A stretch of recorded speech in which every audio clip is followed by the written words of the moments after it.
The month of October in 2025 will be remembered as the month when history quietly shifted.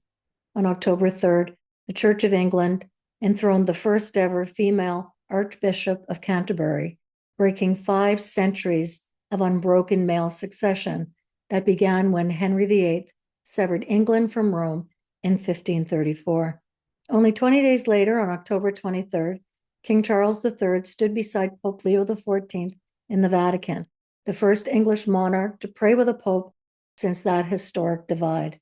The headlines framed it as a simple act of diplomacy, a gesture of reconciliation between 2 branches of Christianity, long separated by doctrine and time. But when I saw the photograph that accompanied the story, it caught my attention. Behind the king and the pope hung a painting. I didn't recognize it, but I knew the Vatican rarely places anything without meaning. Their settings are deliberate, layered with history and symbol. So I began to wonder, why this painting and why now?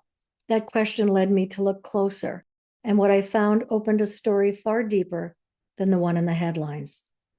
The artwork is titled The Resurrection of Christ by the Italian Renaissance master Pietro Perugino, completed around the year 1500. It is a serene, perfectly balanced image, typical of Perugino's style, yet its beauty, I believe, conceals a deeper code. Christ is not rising from the cave tomb described in the Bible. Instead, he ascends from a rectangular stone altar, which doubles as a tomb. He floats through a glowing almond-shaped aura known as a mandorla, a form used for centuries to signify the intersection of 2 worlds, heaven and earth, spirit and matter.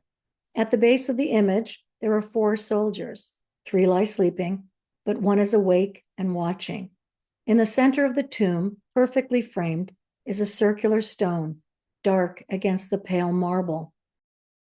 That small circle is no ornament. In the oldest legends, it represents the lapis exilis, the grail stone that fell from heaven. Before the grail was ever imagined as a cup, it was a stone, the cosmic fragment that carried divine power into the world. The same symbol appears in the ancient cult of Sybil, the Great Mother, whose body was worshipped through a black meteorite brought to Rome in 2004 BCE.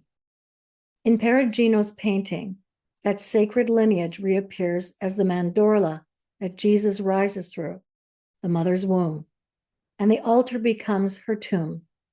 To me, Christ's resurrection in this painting becomes an act of rebirth through the feminine. He rises not in isolation, but through her, through the open gate of the Divine Mother. And yet, there is more. Look closely, and you see that the scene suggests not 1 resurrection, but 2. Christ rises upward, returning to the realm of spirit, but from the same stone, another presence has already departed. The tomb of the mother lies open. She has gone forth into the world. The she-Christ has risen, not in the heavens, but upon the earth. Her resurrection is quiet, embodied, walking among us once again. Together they complete the circle. He ascends to the Father, and she returns to humanity. Heaven and earth restored in balance. The story of that second resurrection, long hidden, now awakening, is only beginning to reveal itself. Its meaning would soon echo beyond the walls of the Vatican, a continuation of her story we explore in my book, Stone of the Savior, and in part 2 of this TikTok entitled The Return of the She-Christ, we explore the rest. I'm Lori Paris, and welcome to She Life.